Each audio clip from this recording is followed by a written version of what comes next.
tal, amigos? Muy buenas tardes, bienvenidos a Noticias 7. Les contamos que más organizaciones sociales suman su apoyo y respaldo a la candidatura presidencial de Lenín Moreno. Esta mañana así lo manifestaron en la capital. En el alma del pueblo montubio. Primero fue el turno de organizaciones de pueblos montubios, quienes salieron a desmentir que desde este sector se haya ofrecido el respaldo al candidato de la oposición, Guillermo Lasso. Denunciamos que están visitando asesores del banquero Lasso las comunidades montubias, ofreciéndoles el Banco del Estado, ofreciéndoles Ban Ecuador. Ratifican desde su parte el apoyo al binomio de Alianza País conformado por Lenín Moreno y Jorge Glass. El pueblo montubio del Ecuador respalda la propuesta de Lenín Moreno y Jorge Glass. Estamos aquí para ratificar el respaldo que dimos en la primera vuelta. En la coalición de organizaciones sociales, que aglutina a otros colectivos, también se pronunciaron. Ellos anunciaron que coinciden con las tesis del candidato Lenín Moreno. Que las escuelas, las carreteras, los hospitales, las becas estudiantiles tienen que continuar con el compañero Lenín Moreno. Aquí se incluyen agrupaciones de personas con discapacidad que se beneficiaron de las políticas emprendidas por Moreno a su paso por la vicepresidencia de la República. Porque me identifico con mi discapacidad y reconozco la ley. Cuando fue vicepresidente pudimos surgir. Él puso una estrella más en este país y en el firmamento. Desde estos sectores cuestionaron las ofertas de campaña del candidato de Creo, pues dicen, por ejemplo, en materias como educación, apunta a un proceso de privatización. Eso es la diferencia entre un gobierno de derecha y un gobierno de izquierda. Alexis Moncayo, Ecuador TV. Representantes de artesanos en Guayas y Los Ríos, la Federación y ONG LGBTI y otros grupos sociales considerados minorías anunciaron esta mañana su apoyo al binomio Moreno-Glass, candidatos por la lista 35. En su discurso ratificaron la defensa de las políticas públicas aprobadas por este gobierno, que les dio la oportunidad de ser parte activa en los procesos de cambios del país. Además de que van a defender todos los derechos en políticas públicas y demandas sociales en las poblaciones. También en salud, en educación, empleo, justicia y ciudadanía que constan en la Constitución y que, a decir de los representantes de estos gremios, corren riesgo si gana el candidato Guillermo Lasso. Lenín Moreno, ganador de la primera vuelta electoral, recibió formalmente este miércoles el respaldo político a su candidatura por parte del Movimiento Nacional Centro Democrático. Jimmy Jairala, quien lidera este movimiento político, reconoció la plataforma gubernamental orientada específicamente al ámbito social que el binomio presidencial de Alianza País contempla en su plan de trabajo denominado Toda una Vida. De su parte, Moreno agradeció el apoyo y se mostró abierto a dialogar y también a consensuar sobre los cambios que fuesen necesarios. Al señor presidente. Y el gerente de Mongar, Juan Carlos Puente, rechaza las declaraciones del excomandante del ejército Luis Castro. Puente abrió las puertas de Semexpo en el norte de Quito para constatar el proceso de seguridad con que se arman los kits electorales. Desde el ingreso a Semexpo, miembros de las Fuerzas Armadas filtran la entrada a estas instalaciones.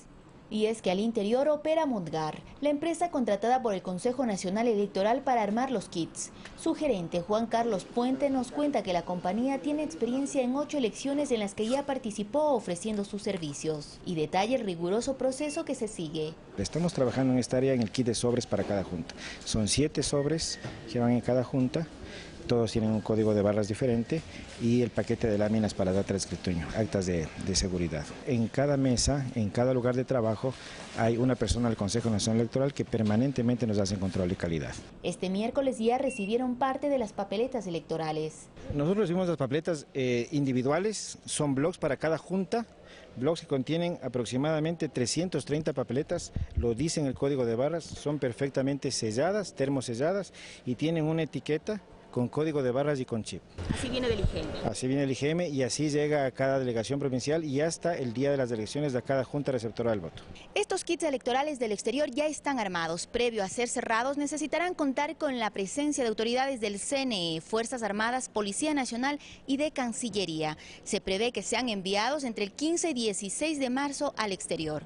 40 personas del CNE se encargan de los controles de calidad en cada proceso. Además, cuentan con un sistema de seguridad al interior de Semexpo. Tenemos 21 cámaras de seguridad y, por supuesto, las Fuerzas Armadas tienen acceso a estas cámaras. Para que estén listos los kits pasan de 12 a 15 filtros de seguridad. Por ello, Puente cuestiona las declaraciones efectuadas por el excomandante del Ejército, Luis Castro. No tiene fundamento y, como le digo, nosotros no tenemos acceso a manipular documentos ni papeletas electorales y siempre se ha mantenido la cadena de custodia por las Fuerzas Armadas. Y en esta ocasión nos han visitado inclusive los partidos políticos. Mientras en los exteriores, 40 miembros de las Fuerzas Armadas se encargan de la custodia del lugar. No hemos tenido ningún problema en las misiones asignadas a las Fuerzas Armadas. Puente señala que este 23 de marzo iniciarán los despachos del material electoral en el país, siempre con el respectivo acompañamiento de las Fuerzas Armadas. Olga Velasco, Ecuador TV.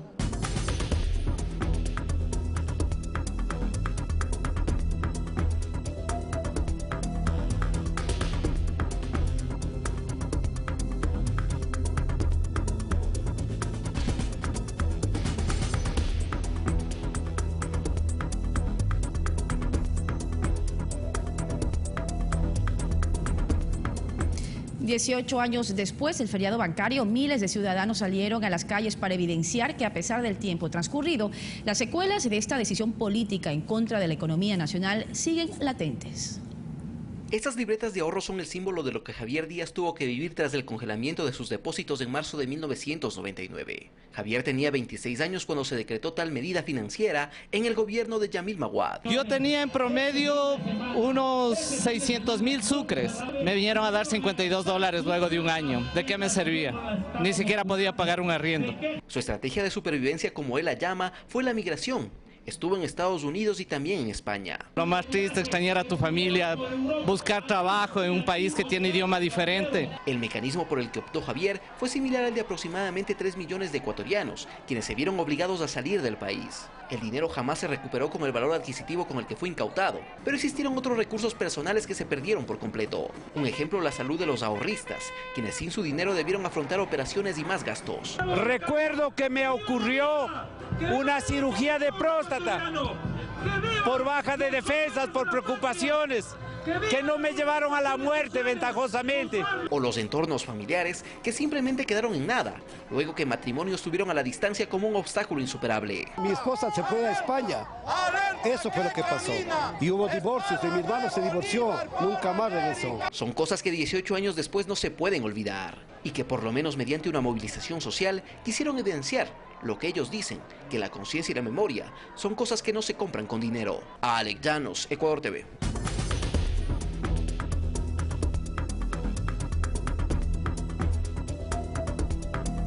Ventajosamente yo salí legalmente, pero yo he conocido de cerca que hay muchos inmigrantes que fueron por la frontera con México, que en realidad es una tragedia para muchos inmigrantes. Justamente había muchos inmigrantes que eran de la provincia del Chimborazo.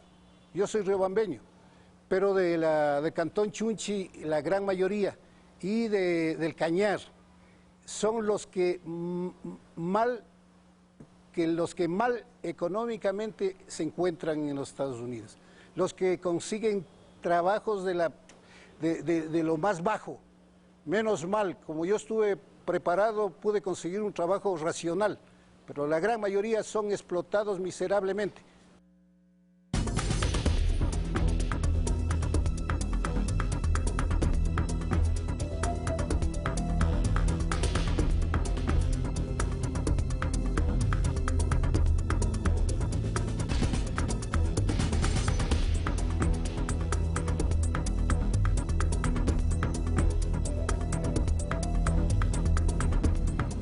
El dirigente laboral Fausto Dután critica a los llamados bancos del barrio. Dicen que son una nueva forma de explotación humana. Desde el año 2008, el Banco de Guayaquil, con su programa Banco del Barrio, ingresó a sectores populares para ofrecer servicios como el pago de agua, luz o teléfono, así como transacciones bancarias. El valor de la comisión varía por el tipo de servicio que se realice. Alguno puede llegar a costar hasta 50 centavos, de los cuales solo 5 son para el tendero y lo restante para el banco. Al norte de Quito, en el sector de Carapungo, la dueña de un local de cabinas telefónicas nos explica en qué consiste el negocio. El Banco del Barrio funciona por medio de transacciones. A nosotros nos pagan por cada transacción que nosotros realizamos. Asegura que ellos no tienen ningún tipo de relación con el banco, lo que significa que no gozan de los beneficios de un trabajador en formal dependencia. Yo no tengo una tabla que me rija y me diga tanto usted gana. Por lo general, un tendero trabaja de lunes a domingo entre 14 y 16 horas diarias. El Banco del Barrio es un producto del Banco de Guayaquil, cuyo accionista mayoritario es Guillermo Lasso, actual candidato a la presidencia de la República. Para el dirigente laboral Fausto Dután, el Banco del Barrio es una forma de precarización laboral. Estos mecanismos indudablemente que le dan muchos ingresos sin tener que gastar absolutamente nada. Dután asegura que Lasso, al utilizar al tendero, lo que está haciendo en la práctica es generar desempleo, pues evita contratar empleados. Páguenles lo que debe pagarles, no les superexplote en este momento. Y asegura que con este proyecto Lasso demuestra que nunca va a cumplir la promesa de crear 1 millón de empleos. En la práctica lo que estoy es explotando a la gente sin darles trabajo. Fausto Dután compara Lasso con Mauricio Macri, actual presidente de Argentina. ¿Qué tazo económico es tan agresivo que de la noche a la mañana millones de gente se han quedado sin trabajo? Y por otro lado, tenemos en cambio un total y absoluto enriquecimiento de la noche a la mañana de los banqueros. Alex Llanos, Ecuador TV. 2 medios digitales, un periódico y un canal colombiano, nuevamente se hacen eco de denuncias de un prófugo de la justicia ecuatoriana. Se trata de Pedro Delgado, expresidente del Banco Central del Ecuador. A Pedro Delgado en enero de este año se le ratificó su sentencia de 8 años de prisión por peculado bancario. Y precisamente a él, en su calidad de exfuncionario del actual gobierno, 4 medios le entrevistaron. Hablamos de los periódicos digitales Ecuador en Vivo, La República, así como de Diario El Universo y el canal colombiano NTN 24. ¿Por qué ahora? ¿Por qué en este momento? Carlos Vera, a través de su programa A Quemarropa, entrevistó a Delgado por más de 1 hora. No se edita, no se corta. Sin embargo, en el producto comunicacional, que dura 52 minutos con 35 segundos, se evidencia que hubo una edición en varias partes de la grabación. El programa de Vera es emitido en el portal web ecuadorenvivo.com, cuyo fundador es Alfonso Pérez Serrano, vinculado al Partido Social Cristiano y quien ha participado en varias protestas organizadas por Andrés Páez. El señor Vera, quien fue el jefe de campaña en el ámbito comunicacional de Cynthia Viteri. El Partido Social Cristiano apoyará en esta segunda vuelta electoral al candidato Guillermo Lasso, en una primera parte que ya se publicó. Esto asegura Carlos Vera sobre Delgado. Usted es un delincuente que viajó fuera del Ecuador. Además, Vera utiliza insultos. Criollo, ¿por qué Pedro Delgado no dijo yo no soy economista? O sea, Otro portal web que entrevistó a Delgado es La República, dirigido por Carlos Gijón. Tanto en esta como en la de Vera se topan los mismos temas, uno de ellos el caso Cofiec. ¿Por qué habría favorecido usted al señor Dusac de esta manera? Quien presentó la denuncia contra el señor Dusac fui yo. A esta ronda de entrevistas se suma Diario El Universo.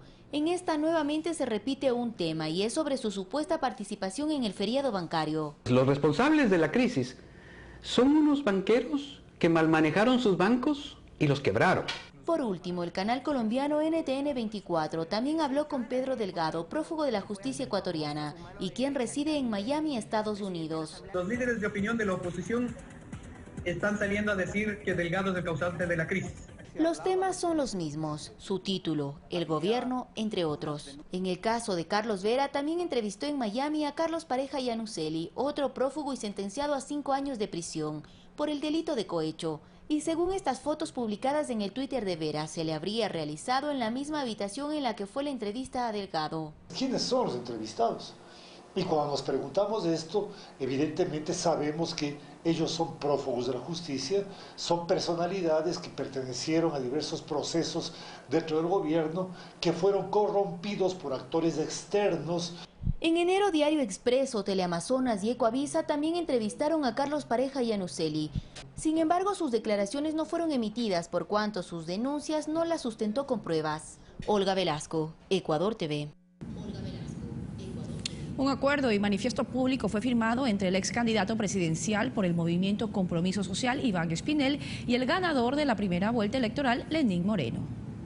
Con base en los principios del Estado Constitucional de Derecho y de Justicia, y luego de una consulta a las direcciones nacionales y provinciales, así como a las bases del movimiento Compromiso Social, sus principales dirigentes, encabezado por el ex candidato presidencial por esta agrupación política, Iván Espinel, se decidió formalizar el apoyo para la segunda vuelta electoral al candidato del movimiento Alianza País, Lenín Moreno Garcés. Nuestras propuestas han encontrado puntos concordantes con las ofertas de campaña de Lenín.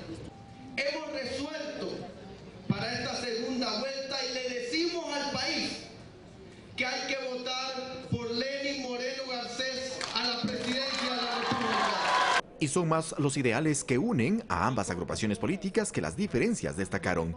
Por ello, es necesario gobernar con la convergencia de los distintos sectores, señaló el candidato Moreno.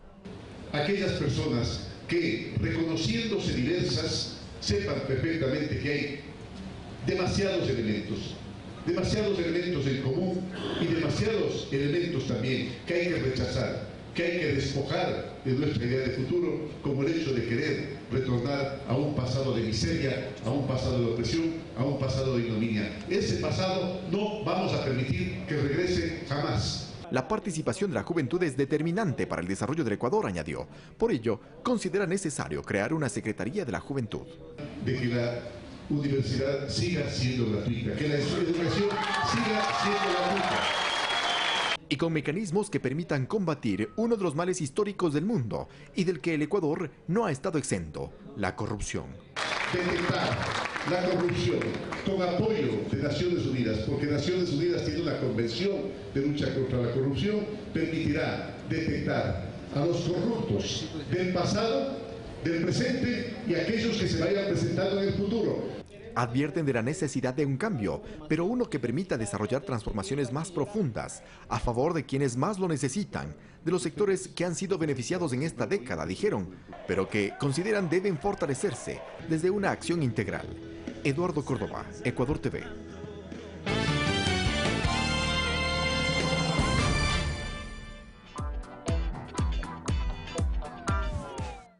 Comencemos a trabajar para construir un país de paz. Aprendamos a lograr acuerdos para alcanzar el buen vivir, dentro de nuestra familia, en nuestro lugar de trabajo, con el trato a los demás, en la forma de ser y de vivir. Los sueños se hacen realidad cuando le ponemos alma, alegría y corazón. Acuerdo para el buen vivir, los domingos a las 8 horas.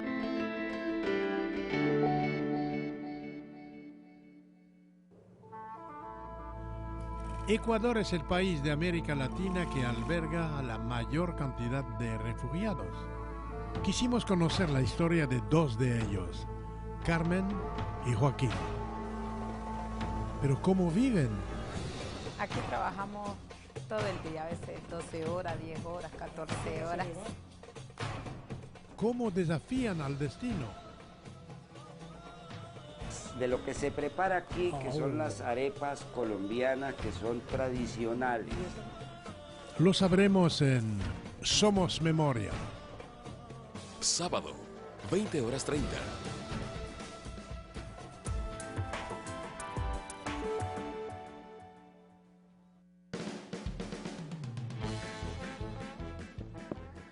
A la voz del carnaval, todo el mundo se levanta, todo el mundo se levanta, qué bonito es carnaval. De Contrabando, hoy, 22 horas.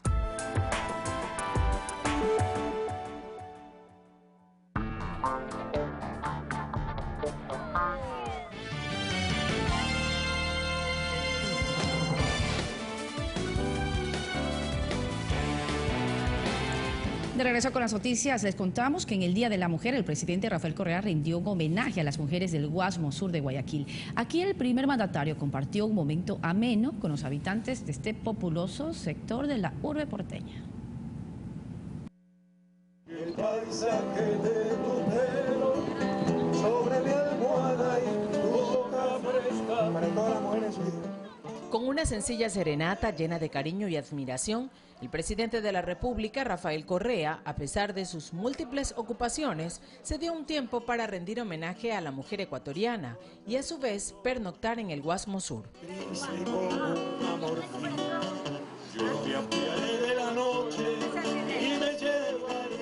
Aquí las muestras de cariño y admiración al jefe de Estado no se hicieron esperar. Por el Día de la Mujer está bien y estamos festejando con el señor presidente y esperamos que regrese otra vez a la presidencia. Bien que estés aquí en la ciudad, aquí en el Guasmo, es un regalo bonito. Los simpatizantes del primer mandatario lo ven como un presidente cercano, que palpa la realidad de cada uno de los sectores que ha recorrido. El gran Día de la Mujer, pues se ha acordado el presidente venir acá, a este sector. Y será bienvenido siempre. Ni el fuerte temporal de invierno que se registra en la costa ecuatoriana fue impedimento para que el pueblo comparta un rato ameno con el presidente de la República. Guadalupe Ayoví, Ecuador TV. Y el presidente de la República, Rafael Correa, critica las propuestas del candidato presidencial opositor Guillermo Lasso, que, según dijo, buscan privatizar los servicios públicos tales como la educación. El mandatario visita también los cantones Ventanas y Babahoyo en la provincia de Los Ríos.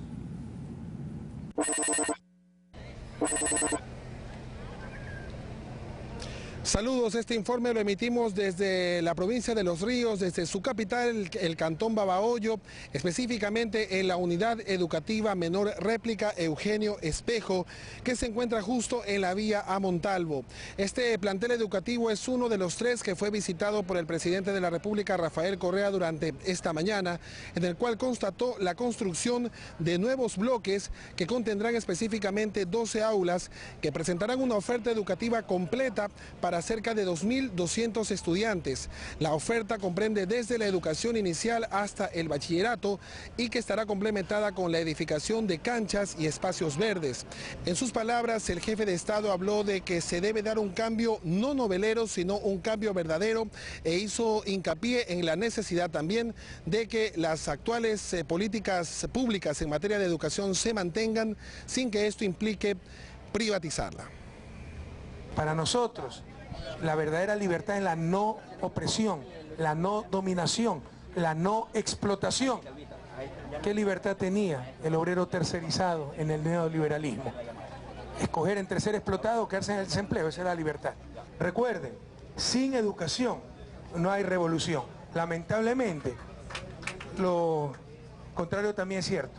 Sin revolución no hay educación. Si no, vean lo que está pasando en Argentina, en Brasil, en los gobiernos de derecha, donde están privatizando, abandonando la educación, y lo mismo quiere hacer la oligarquía en nuestro país. Jamás lo permitiremos. No vamos a permitir que vengan los de la partidocracia a tirar todo abajo, a tirarnos abajo la educación. La comunidad entera tiene a sus hijos en estos tipos de colegios que son un lujo para ellos, porque antes no tenían escuelas bien formadas con laboratorios, con bibliotecas, con computación y el espacio que alimentación y uniforme gratis.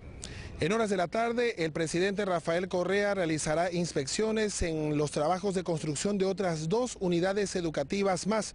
Estamos hablando de las ubicadas en el cantón Ventanas, aquí mismo en la provincia de Los Ríos, donde se edifican la unidad educativa del Milenio Ventanas Zapotal Viejo de tipo mayor y también la unidad educativa del Milenio José de San Martín de tipo menor, ambas con un costo aproximado de $8 millones. Hasta aquí el informe. Gracias, César, por ese informe. Les contamos también que en Guanabí más de 160 albergados dejaron hoy las carpas para ir a sus nuevas viviendas. El vicepresidente estuvo compartiendo con quienes resultaron afectados por el fenómeno natural del 2016. El vicepresidente Jorge Glass llegó a Manabí para presenciar el cierre de los albergues de Manta y Portoviejo. Hoy todas las familias serán trasladadas a sus nuevos hogares. Están desarmando las últimas carpas, todos ya están en su casa.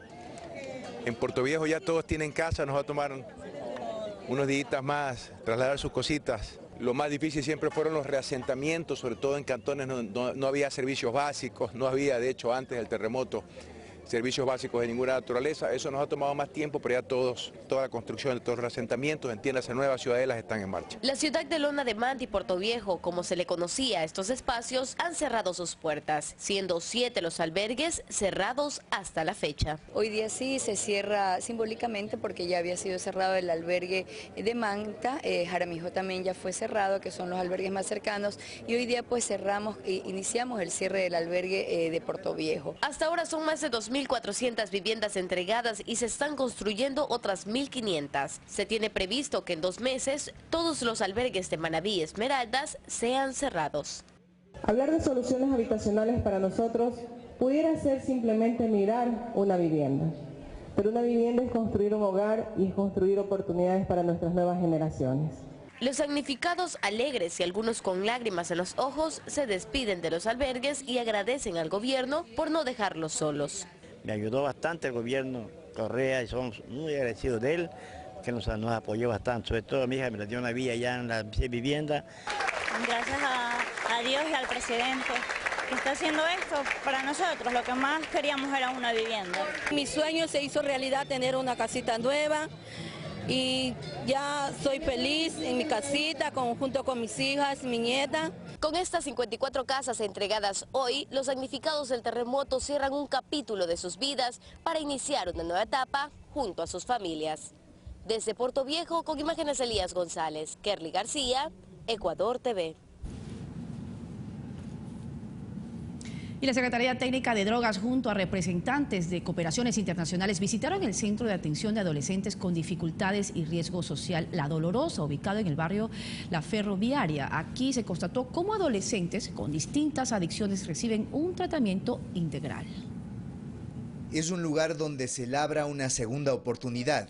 Ubicado en el barrio popular en el sur de Quito, La Ferroviaria, el Centro La Dolorosa acoge a jóvenes que por varios factores cayeron en el consumo de drogas. Me ha ayudado mucho porque me ha ayudado a mejorar cosas que afectaban en mí, a ser una mejor persona, a ver que con más claridad cómo es la sociedad, cómo es el mundo. El Estado ecuatoriano, en alianza con el Programa de Naciones Unidas, PREDEM, financia estos programas con resultados alentadores. Acá, por ejemplo, el Estado provee las instalaciones y nosotros, Naciones Unidas, junto con la Comisión Europea, entregamos unos fondos para poder darle el tratamiento que ellos necesitan para salir de su problemática, y efectivamente 70% de los jóvenes que pasaron o que pasan por esta institución logran superar sus problemas. En este centro, un promedio de 80 jóvenes reciben ayuda mediante talleres de belleza, cocina, carpintería, además de terapias psicosociales donde la familia participa de forma activa. Es integral. Los jóvenes cubren todos los ciclos de su vida y concentra en que tanto el joven como la familia participan en procesos que evidentemente les genera a ellos sanar, curar y estabilizar sus procesos de dolor que han tenido en sus vidas pasadas. La Secretaría Técnica de Drogas coordina estos centros a nivel nacional bajo una lógica de salud pública. Quien tiene un problema de consumo lo que debe recibir es justamente esto, una atención de salud. Salud que hace una evaluación del problema de un muchacho, de una persona.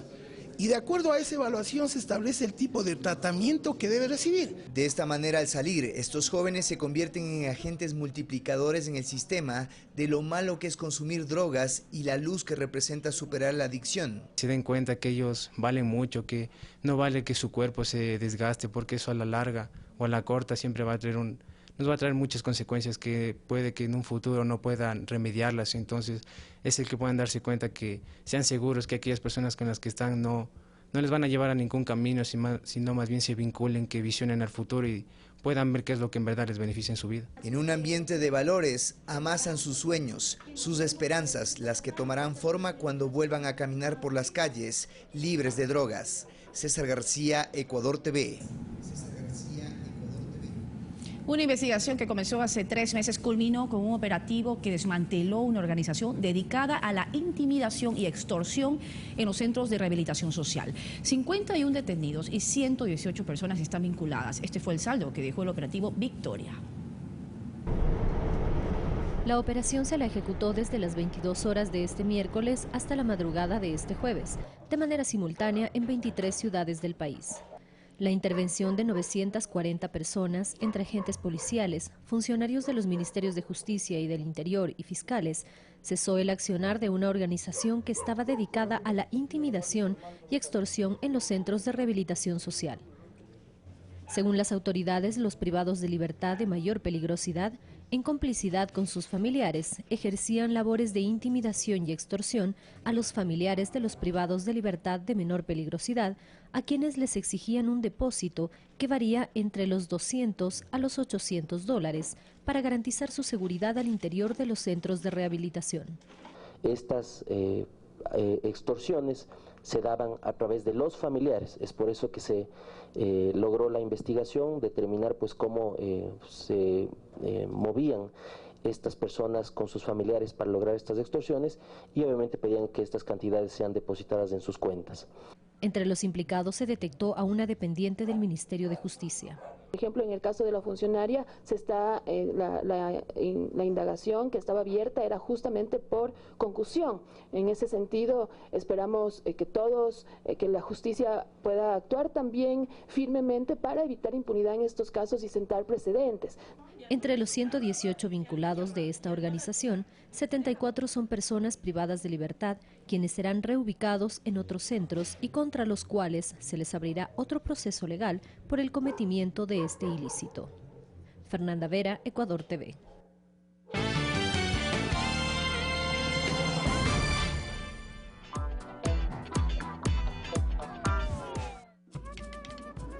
San Joaquín es una pequeña parroquia rural conocida como el Huerto de Cuenca, donde su gente emprendedora ha mantenido intactas sus tradiciones. Yo trabajo desde la edad de 10 años. Jovencita. Sí, me aprendí a tejer de mi finada, mamá me enseñó. Ecuador multicolor. Vivimos la interculturalidad de nuestro país. Hoy, 14:30. Antenas arriba y controles preparados, listos para un nuevo desafío tricolor. Porque con CNT TV vimos clasificar a nuestra selección sub-20. Ahora apoyaremos a nuestro equipo en el Sudamericano sub-17 en Chile. Vívelo a través de CNT Sports de CNT TV. Contrátalo llamando al 1-800-100-100. Selección, aquí te quiero ver en CNT TV. ¿Ustedes quieren que Ecuador sea Venezuela? Que no es sino otra cosa que el modelo venezolano. ¿Qué hay detrás de la llamada venezolanización del Ecuador? ¿Tiene el socialismo ecuatoriano iguales características al modelo de Venezuela? Este jueves, Mundo al Revés. Aclara las preguntas de la mano de Miguel Ángel Pérez Pirela y Mariclén Stilling en una entrevista que no podrá perderse, con miras a la próxima campaña electoral. Mundo al Revés. Hoy, 22:15.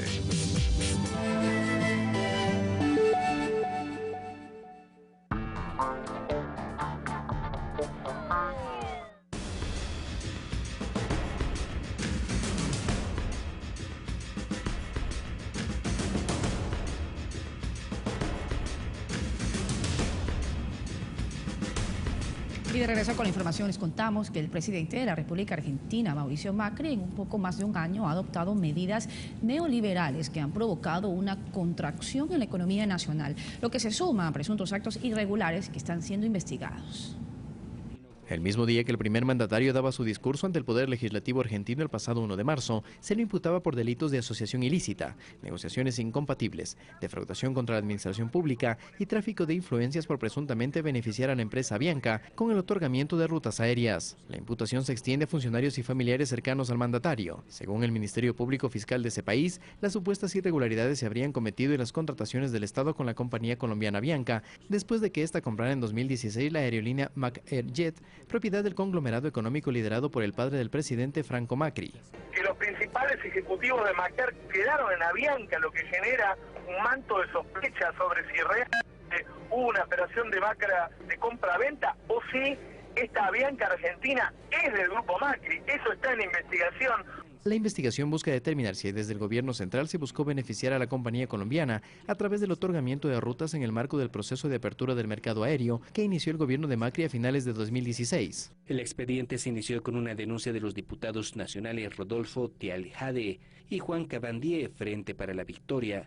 En su presentación, los legisladores señalaron las posibles contrataciones del Estado con la empresa Avianca. Este lunes el gobierno argentino anunció que suspende temporalmente la concesión de las rutas aprobadas por la Administración Nacional de Aviación Civil a la aerolínea colombiana Avianca para poder operar en territorio argentino ante la sospecha de un supuesto conflicto de intereses. La empresa Avianca, por decisión del presidente, hemos decidido enmarcar el proceso de aprobación en la nueva normativa que está por salir brevemente, que busca prevenir eventuales conflictos de intereses. Carlos Flores, Ecuador TV.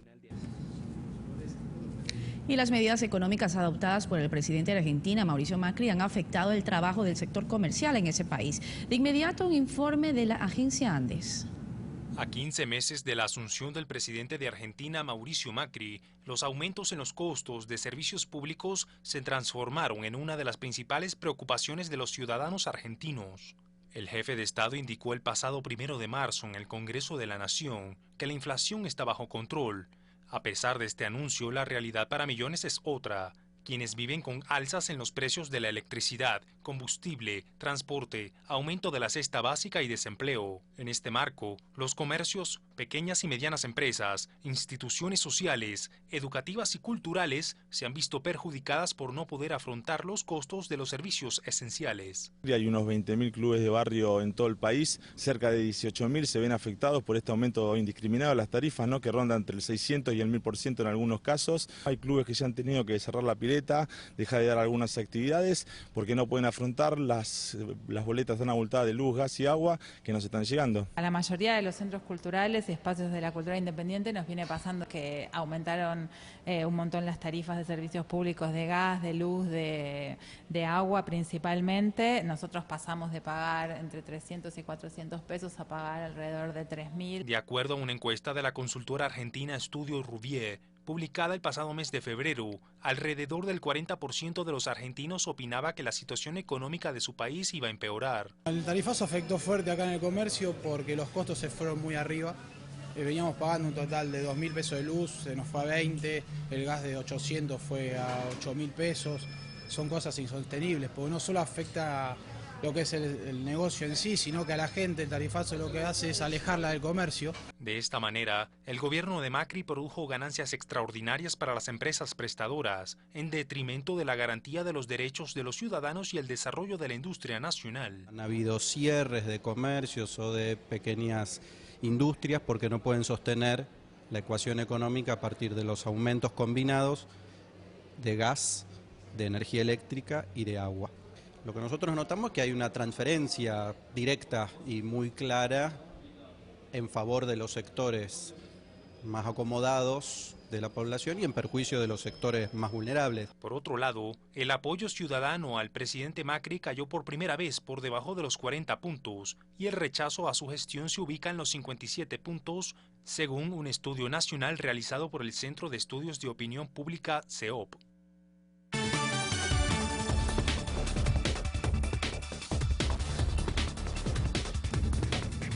A 29 sube el número de muertos tras el incendio en un centro de rehabilitación en Guatemala. Las autoridades iniciaron las investigaciones para determinar las causas de este hecho. Yo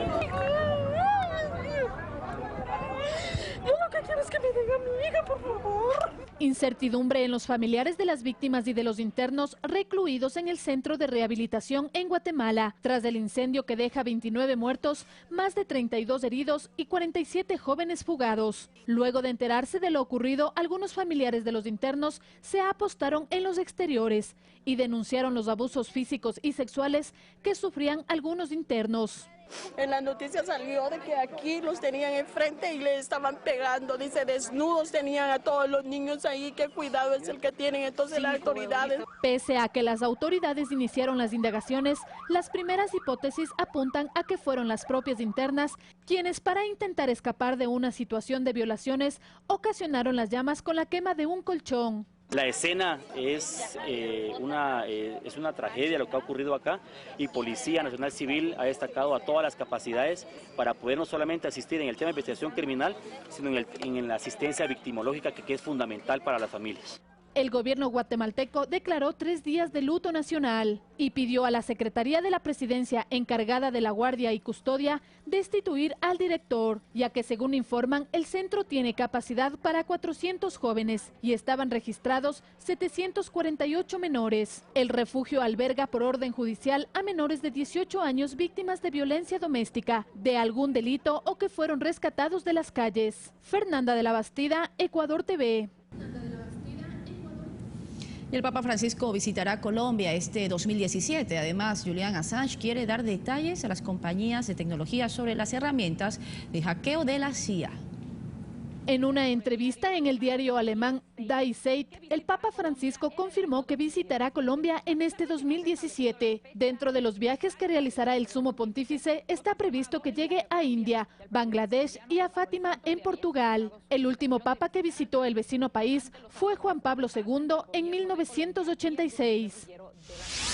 El fundador de Wikileaks, Julian Assange, mediante una conferencia de prensa en línea, reconoció que algunas compañías han pedido más detalles sobre el kit de herramientas de ciberespionaje de la Agencia Central de Inteligencia CIA, cuya existencia supuestamente reveló una fuga masiva publicada el pasado martes. Miles de estudiantes de secundaria y universitarios marcharon en varias ciudades de España para instar al gobierno a invertir más en educación y para revocar el polémico proyecto de ley. Las protestas fueron convocadas por la Plataforma Estatal de Defensa de la Educación Pública, que incluye asociaciones de padres y estudiantes, así como de sindicatos de docentes.